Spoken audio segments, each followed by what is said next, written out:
Days Gone, a good game with a good amount of problems. Days Gone is a nearly 25-hour-long, third-person open-world adventure game where you play as Deacon in a post-apocalyptic Oregon. There's an infestation that turns people into freakers, you're barricaded off from the rest of the world, and you've been separated from your wife. It's been 2 years, and there's a wonder in your head of is she still alive, or if she's dead and you're just chasing a ghost. This aspect of the game is the best part of Days Gone, and while this is a good game and will get a good rating for me, there's just so much here in Days Gone that sets out to ruin its potential. This game is just not enjoyable. You ride your bike back and forth, running errands that don't really matter to you for practically 90% of the game. The other 10% of the game is spent uncovering the truth about your wife, and these are the moments that sucked me in. These are the moments that had me just sucking it up and doing the boring task of drive here, drive there, just to unlock the next flashback or the next clue to what happened to her. This was my breadcrumb. What makes the rest of the game so bad is that Days Gone just does everything in its power to make your time playing it miserable.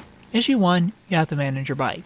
You'll run out of gas and you'll have to repair it, which is fine. I appreciate the immersion this added to the game. However, you would think you were driving a Hummer rather than a motorcycle for how quickly you run out of gas. Issue 2, there's no incentive to explore in between tasks. Your inventory space is so limited that it discourages any sort of weapon collecting. And there isn't much to seek out in this world other than health and stamina upgrades, leading to a world that just feels like a chore and an obstacle. Which brings me to issue 3, the world is just an obstacle. If it isn't annoying enough to have to find gas trying to go from point A to point B, you're constantly being ambushed. There will be snipers, tripwires, wolves. The game won't let you just go where you have to go. It needs to throw you off of your bike and force you to kill a bunch of enemies in a game with a heavy emphasis on survival. Health and ammo is not plentiful here. So it's kind of BS how often the game forces damage and combat on you during moments not even associated with the story. Which brings me on to the 4th issue, the hordes. Again, with the lack of ammo and resources, especially the crap the thing needed to actually kill these things, they're just way too powerful and annoying, and can be real game stoppers, as the game forces you to kill hordes like 4 times throughout the story.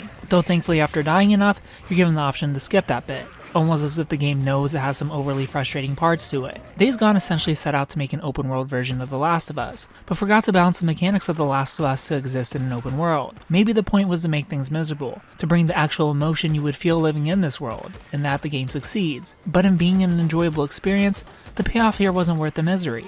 The world, the characters, the story, it's solid, it's good. It did oddly enough have its hooks in me. I happily played all the way until I got my answer. It wasn't until those final 6 hours that I was just over the game. It's then you realize without that breadcrumb, there's nothing here to incentivize you to keep playing. I give Days Gone a 7 out of 10. If you played Days Gone, tell me what you thought about it down in the comment section below. If you haven't played it, tell me if you plan on picking it up. Thumbs up. If you liked the video, subscribe if you're new to the channel. Follow me on Instagram at Superkengaming. Thanks for watching, and of course, stay beautiful. Traditionally, the groom goes first. I'll go first. Deacon, I'm so sorry that no one came. I guess we really pissed off everyone. On both sides. Well, I mean, not everyone.